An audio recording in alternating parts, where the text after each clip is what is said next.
everyone. Let's get dangerous. This is so cool. I know. It feels so right. With Jake Ciely. He's opening our minds to new ideas. Kill him! Who is that guy? Your mama. You just made the list. Oh, wait, you serious? Let me laugh even harder. It's all in football. Sure, we talk about it all the time. Really? No. Burn.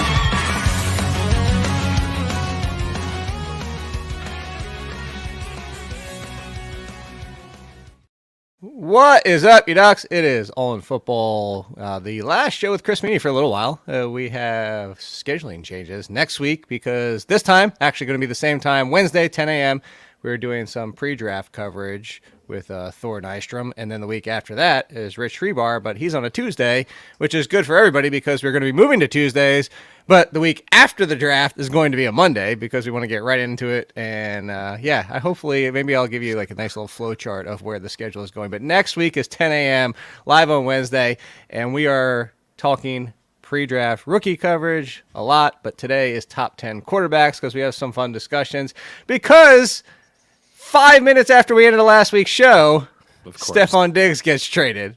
Yes, we have not talked Stefon Diggs on All in Football because immediately after the show, that's what happened. So I'm expecting immediately after this show, something else is going to happen.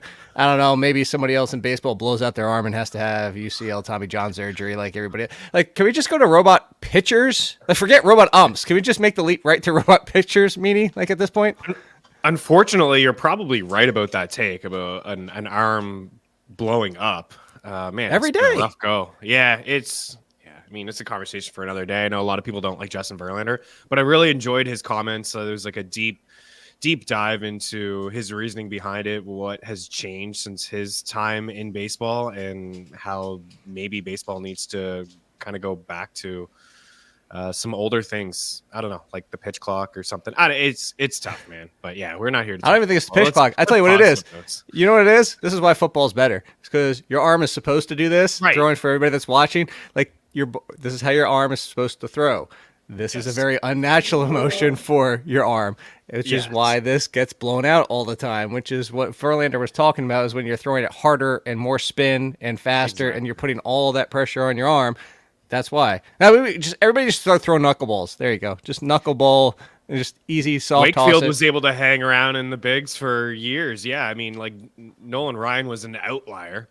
But yeah, all these kids are told to throw as hard as they can, and to get to a certain spin. My nephew's 14. Should we just have him have Tommy John right now? Like, just get it out of the way. Sure, but I mean, at the same time, like he's probably going to need a second or third one. I mean, Shohei Ohtani's had two already. Oh, that's fair. Yeah, Strider's headed for a second. Anyway, that's not what we were talking about. Josh Allen got a new contract today, but not that Josh Allen. There we go. The Josh Allen defender for the Jaguars, not the Josh Allen the quarterback. The Josh Allen the quarterback is standing around looking about what he has left in his wide receiver room. It's not as bad. I mean, they did sign Curtis Samuel, but it is Curtis Samuel and people. You can have some hope for Shakir, and that's not what we're here to talk about because this is top 10 quarterbacks today. Let's start right there, Meaney. Is Josh Allen still your number one quarterback for 2024? And I don't want to hear like, well, we assume they're going to draft. They're going to do something. They're going to do. Well, of course, yes, we know they're going to do something, but is what they're going to do be anything like Stefon Diggs? Whether or not Stefon Diggs had a down second half of the season, even in that down second half, Josh Allen was still QB4, QB6. I think he had 1 week outside the top 15, and everything else was 6 or better, or maybe a 7, but it was all in that range. He was QB1, even with Stefon Diggs playing like junk. So, all that set up for you to say, is Josh Allen your number one? He was number one last year, overall, and in points per game. Yeah, he's been number one for, I feel like, the past 3 years, 1 or 2. He's not. He'd be 2. He hasn't moved that much, but yeah, I mean, you are losing, 2,000 total yards roughly between Diggs and Gabe Davis. And yes, they will draft somebody, whether it's at pick 28. Curtis Samuel? Dalton Kincaid, you're 2. Yeah, I mean, I'm excited for those guys, especially Dalton Kincaid. Jokes aside, I'm going to have a lot of Curtis Samuel at this point because people have forgotten about the 2020 season with Brady back with the Panthers and how much Curtis Samuel. That was Curtis Samuel's best season.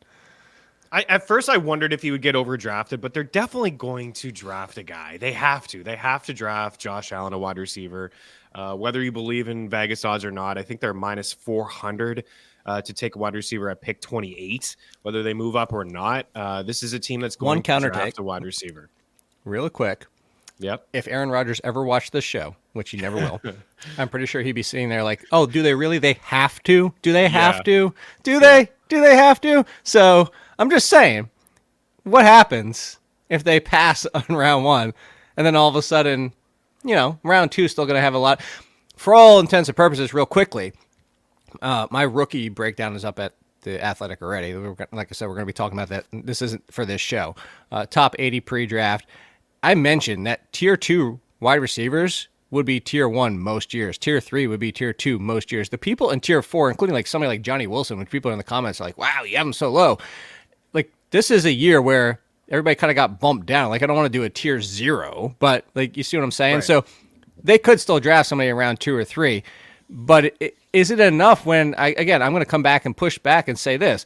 Stefon Diggs was awful in the second half. We joked about it. We talked about it. Like, Stefon Diggs, we drafted this offseason, or drafted or ranked, however you want to put it. We didn't even have Stefon Diggs inside the top 25 with the Bills for going into next season. And yet, at that point, we were still drafting Josh Allen as QB1. So who are you putting at QB1? Because I think there's still the argument that Josh Allen is QB1 no matter who it is.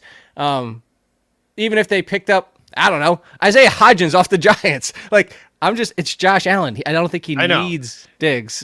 And I don't think he needs Diggs either. And he definitely doesn't need Gabe Davis. So, like, he's not changing from a tier standpoint, but it'd be enough for me to put Jalen Hurts. I mean, he's got 2 alpha wide receivers. He's got a good offensive line. He can run as well. When you look at red zone rushing attempts inside the 10, it's like he's number 1. And then Gus Edwards is number 2. Goal line work, like he's still going to get that type of work. So, yeah, I mean, I do believe that it's like 1B. Like I don't think we need to overreact. And I thought you said it perfectly. It doesn't really matter who they bring in. But I think at the same time, who do you have at 1? Jalen Hurts. Okay.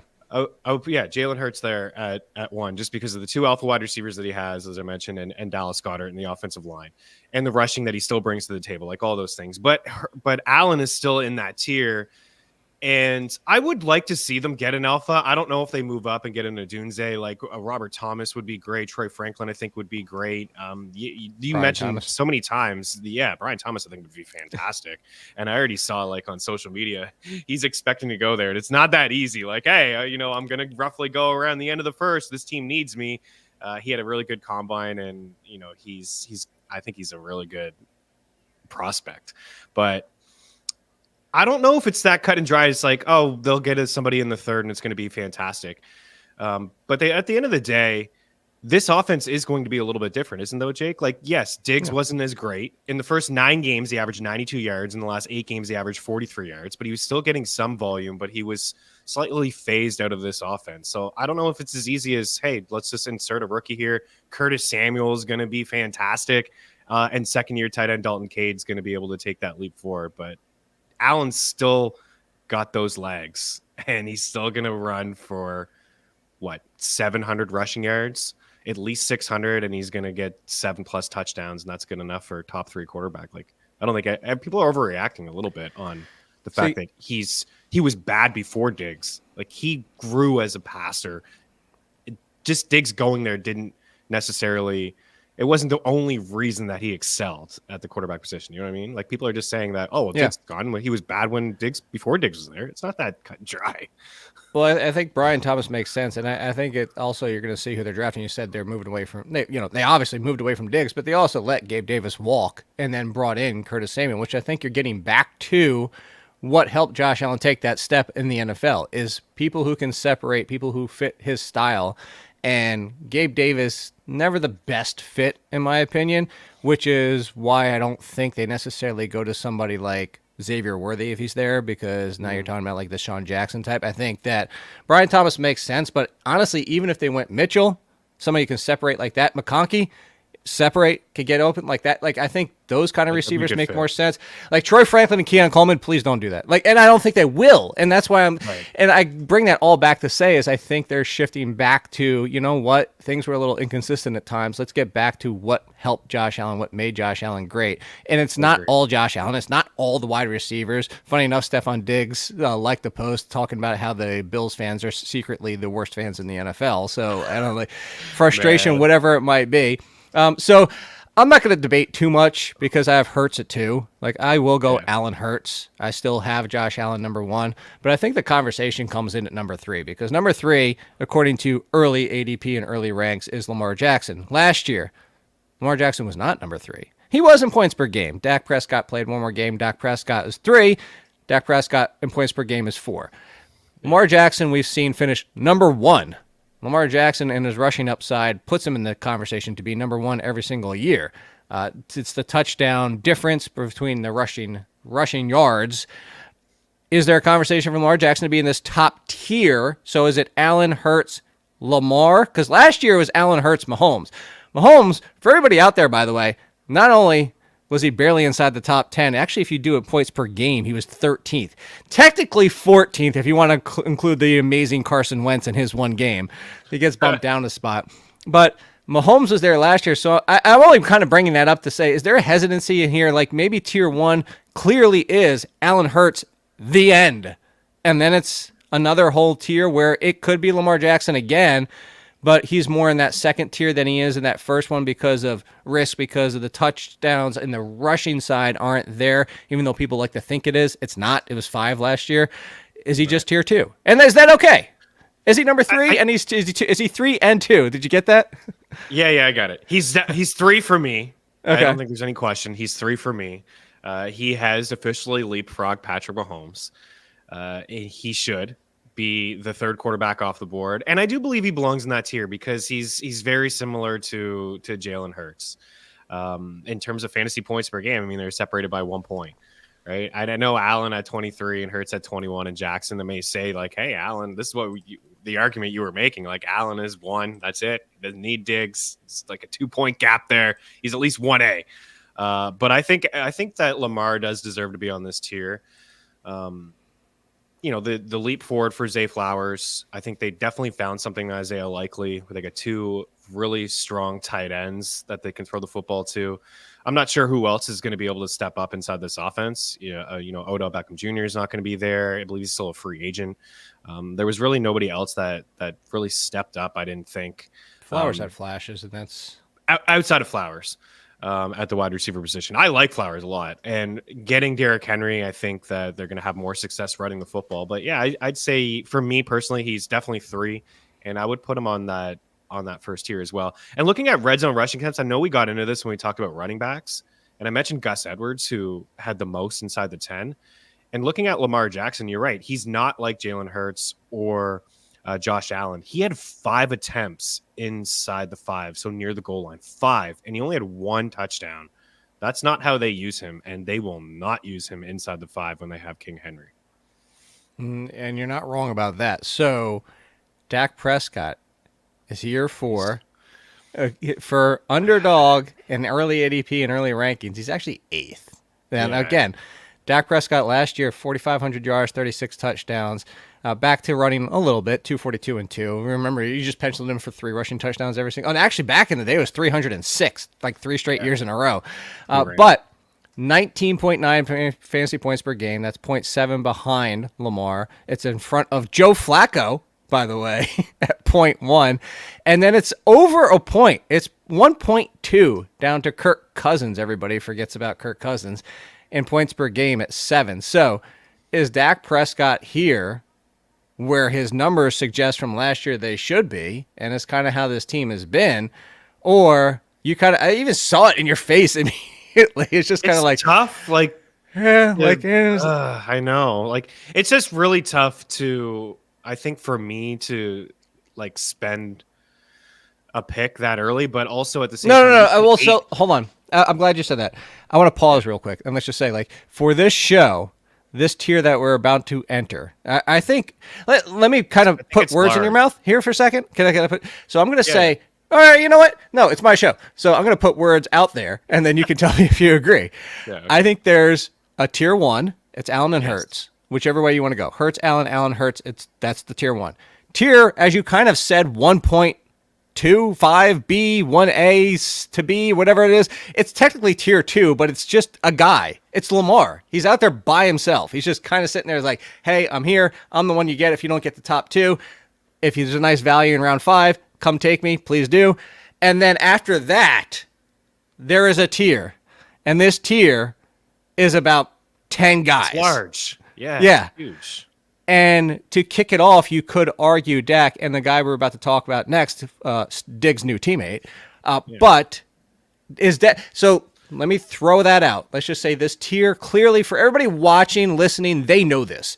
If you draft in this tier, you're just going to wait. You're going to take whoever in this tier is the last one available because there's a very slim margin. You can go last year to bring up Patrick Mahomes. You can go from him all the way back up to Joe Flacco as just under 2 points per game difference.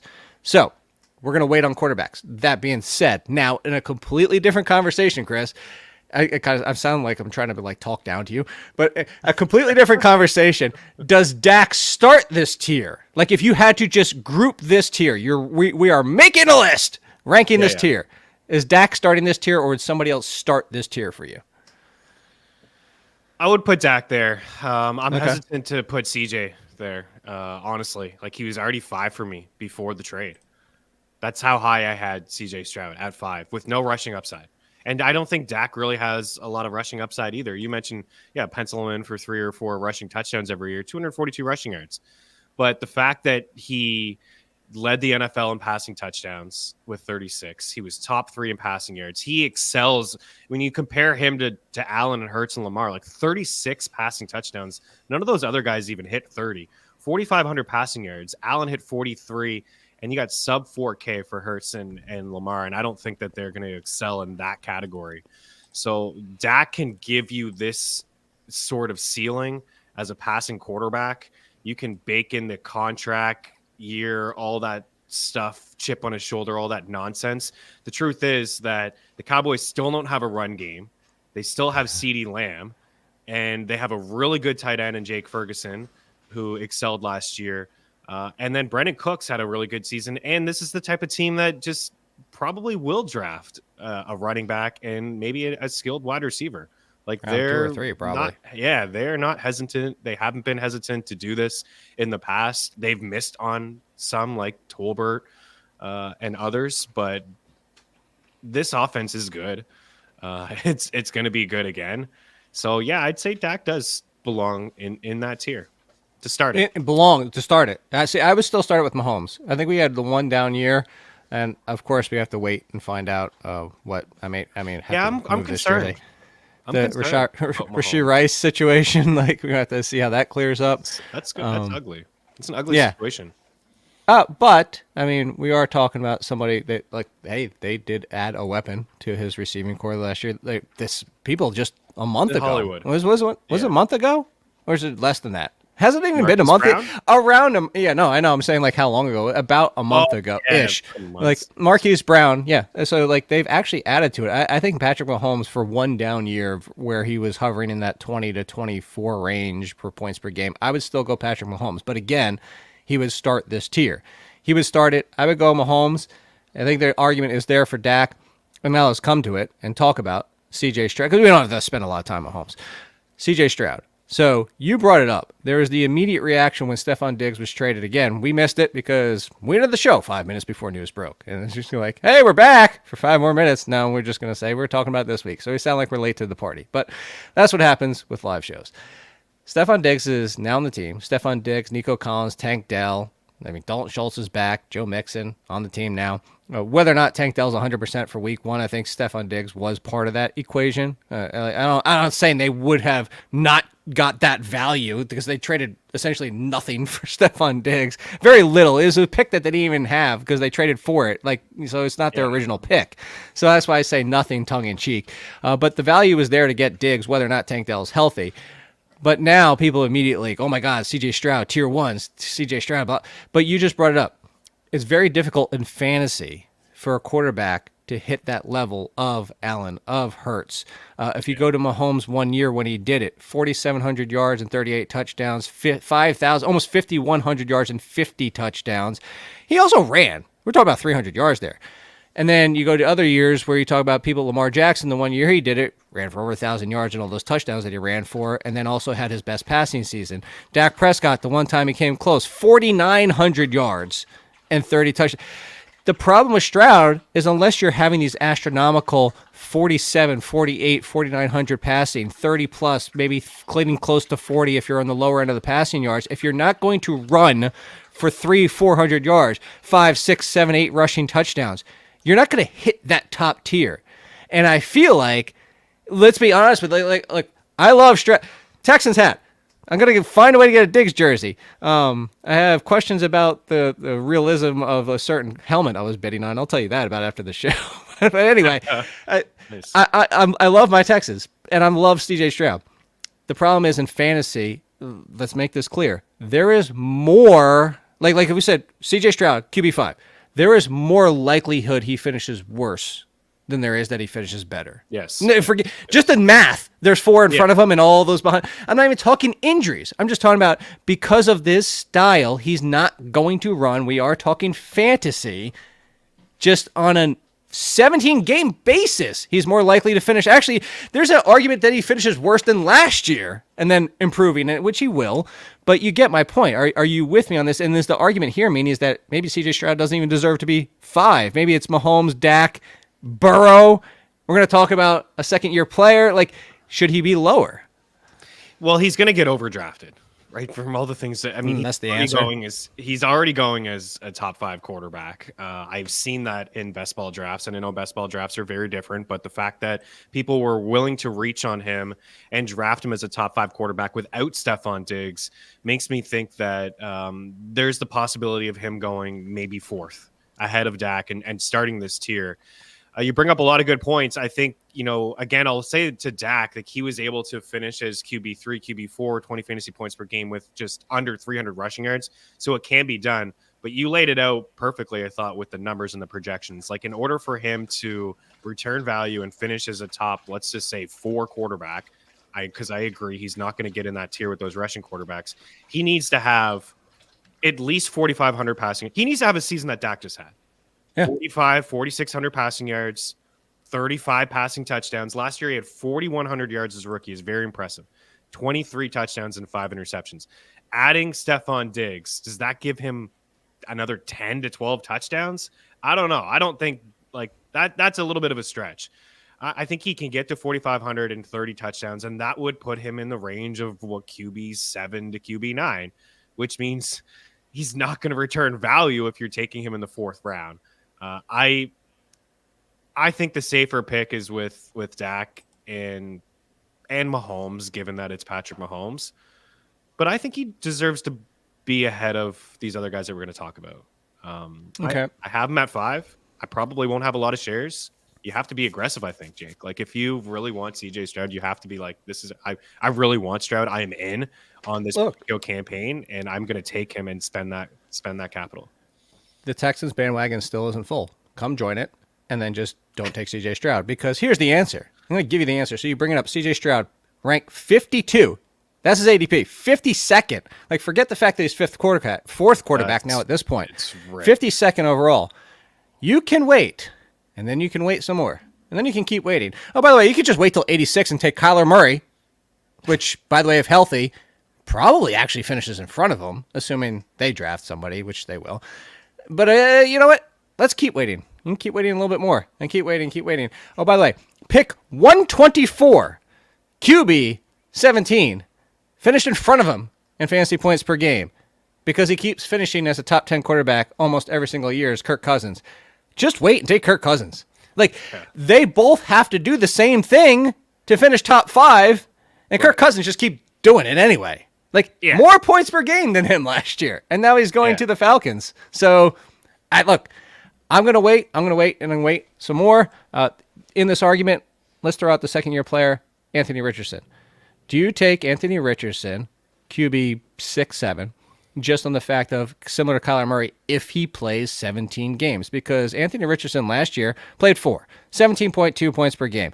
Wasn't the best, wasn't the worst, but he did run for 4 touchdowns in 4 games. We saw the rushing upside. That's why I bring up Kyler Murray, because we know it's 900 rushing yards, could be 10 plus touchdowns if he really wants to keep going for it. But the concern is the risk of the passing and the risk of the rushing and getting hurt.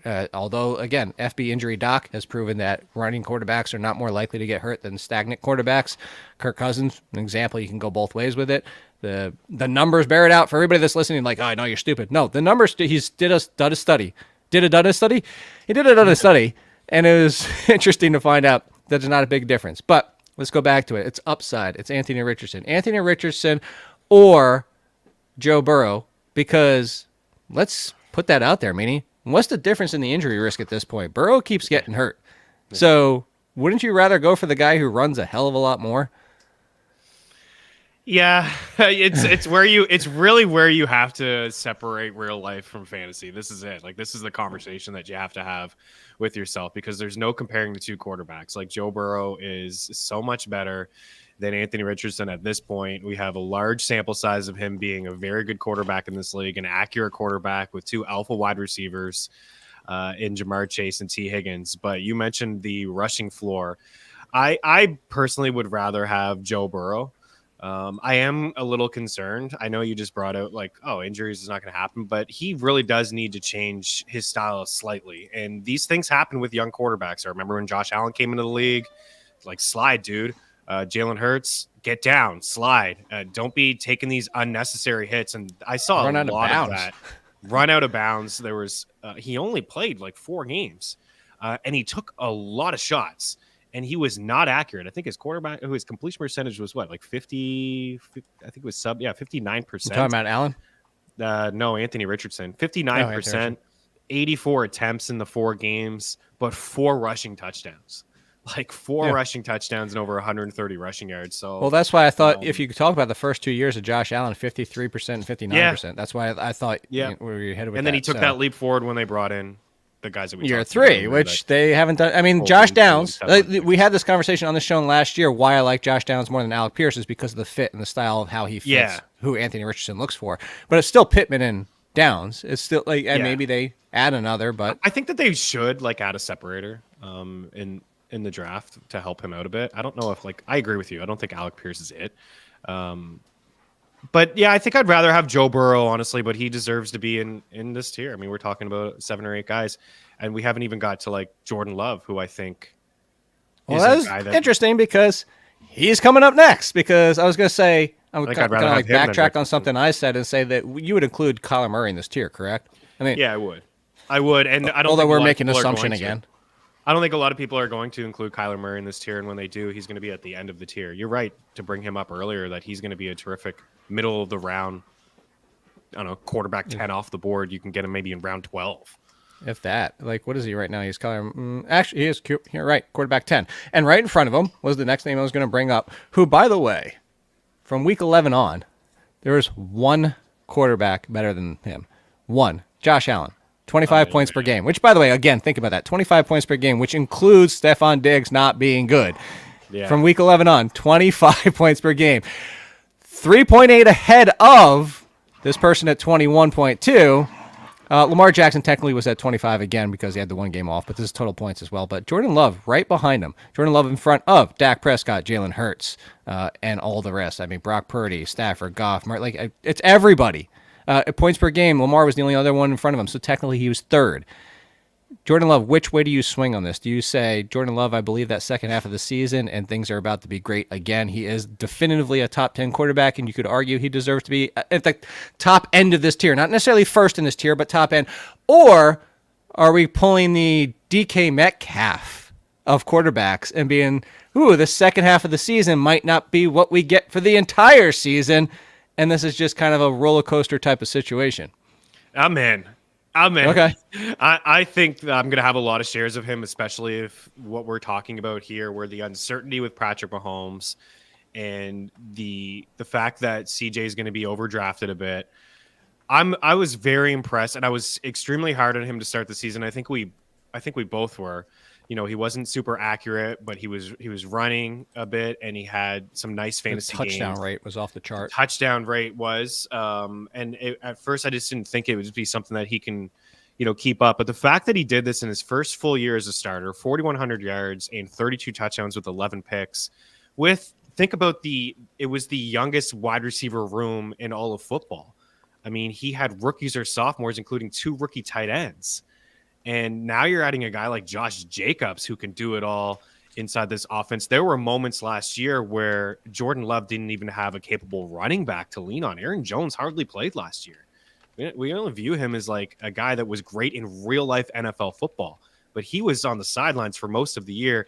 And A.J. Dillon looked like he was running through mud. So now you add Josh Jacobs. I am completely in. I think that there's a lot of questions. Would you take him over Richardson? I would. Yeah. Did you take I him think over there's Burrow? a lot of questions. Yeah, I would. Oh. And would you the take fact that- him and over the fact that he's gonna go Stroud? after Burrow is exciting too. No, I wouldn't take him over Stroud because I do believe that there's more. Obviously, there's more to see with CJ Stroud.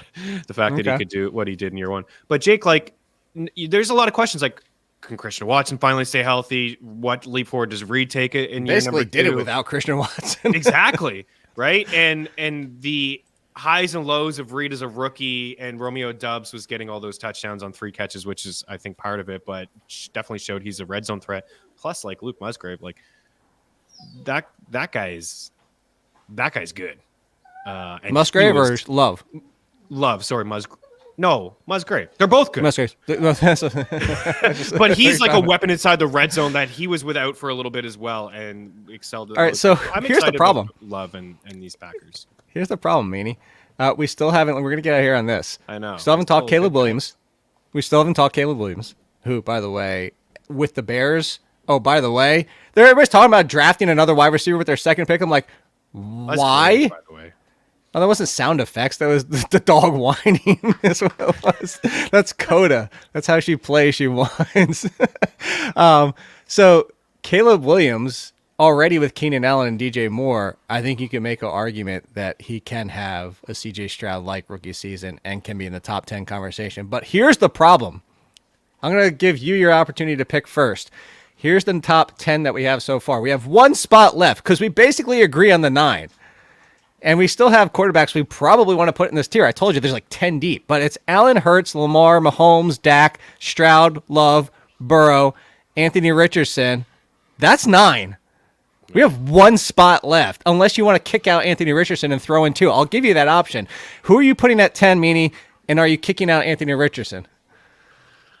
I'm not going to kick out Anthony Richardson. It's really tough not to put Kirk Cousins there. Cousins, Murray, Purdy, Caleb, Herbert is done. We've already said that. I'm not going to put Herbert. I'm not going to put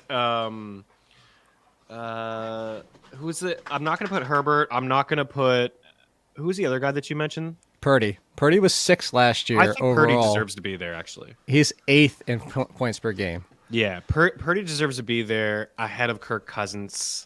Really? Kirk Cousins had more points per game than he did. Yeah, but you have to have a little bit of pause with Kirk. Just a new surrounding, and I know there's going to be some elements that are the same. Major injury. Offensive coordinator coaching. It's the major injury at his age at 36. Who knows? We're all just saying that Kyle Pitts and Drake London are good. I just like playing devil's advocate. I do think that they're good and they're going to be great. No Joe Flacco. Cousins, 5th in points per game. No Joe Flacco. But listen, Brock Purdy, man, we talked about him last year as like a breakout candidate going as quarterback 22. He's just set up perfectly, man. In this offense, as long as Ayuk isn't traded, you still have Kittle, you still have CMC, you still have Debo, you still have Kyle Shanahan calling these shots.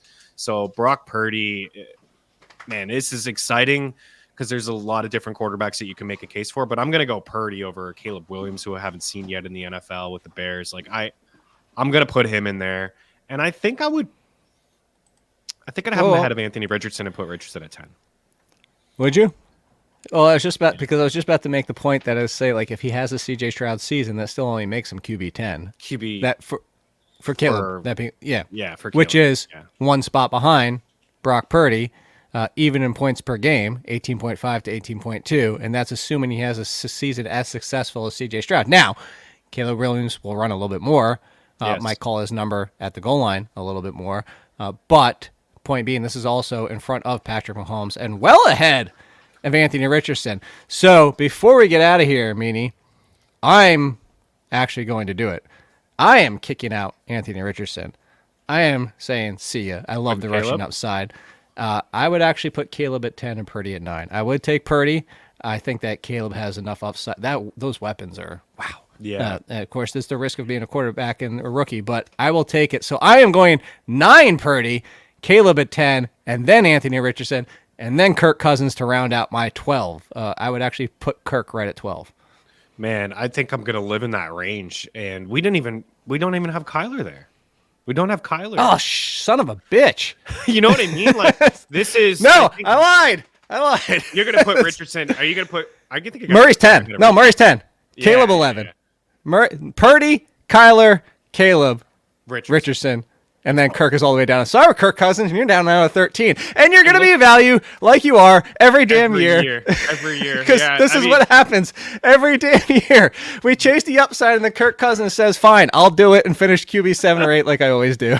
And this is why it's exciting and why we both believe in. It's nice to have an elite quarterback. Like, don't get me wrong. It's nice to have a Josh Allen and a Jalen Hurts and Lamar with that rushing floor. If those guys have dud games as a passer, you still have something productive in your fantasy lineup, but you were missing out on some really great talent in the first couple of rounds, and you can get yourself a quarterback at the end of your draft like you did last year with Anthony Richardson and got hurt, but you can get a quarterback near the end of your draft in the final couple rounds, maybe even last pick, that can finish as where we're grouping this tier as a top 5 quarterback, right? So wait it out at the quarterback position. And I think, just to put a bow on Caleb Williams, I think the Bears may do something pretty special at 9 and draft a wide receiver. And I know they have Keenan Allen and DJ Moore. So absurd. But Keenan Allen is on the final year of his deal. That's it. He's not the future. He is a nice piece to bring in. Imagine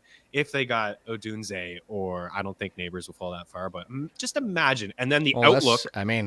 Is I think it was Bumgardner over at somebody at the Athletic just actually had them trading back up from 9 again to the 6th pick from the Giants or something like that. I forget what it was, but man, just to go him? back. Yeah, and to grab Neighbors one of the and DJ Moore in this offense moving forward in the future for Caleb Williams. Just stupid. That's it's not stupid. Spectacular. Follow Chris Meaney at Chris Meaney. Hockey playoffs are coming, and check them out on Sirius XM 2 to 3 p.m. They talk baseball with the remaining pitchers that might be left to play this year. And we'll be back next week, 10 a.m. Wednesday, with the great Thor Nystrom to talk rookies, and the week again after that with Rich Rebar to talk rookies. But that's on a Tuesday. And then after that, we'll continue to update you on the new schedule going forward. And yes, pork chop sandwiches. I love pork call chop out. Sandwiches too, yeah. The G.I. Joe reference that people only know if you grew up with that and saw that about, what was that now, 20 years ago probably at this point? Yeah, but anyway, least, I think. we'll be back next week. I got to go to an actor. Oh, I got to update people on the serial too. That was terrible. I'm so disappointed.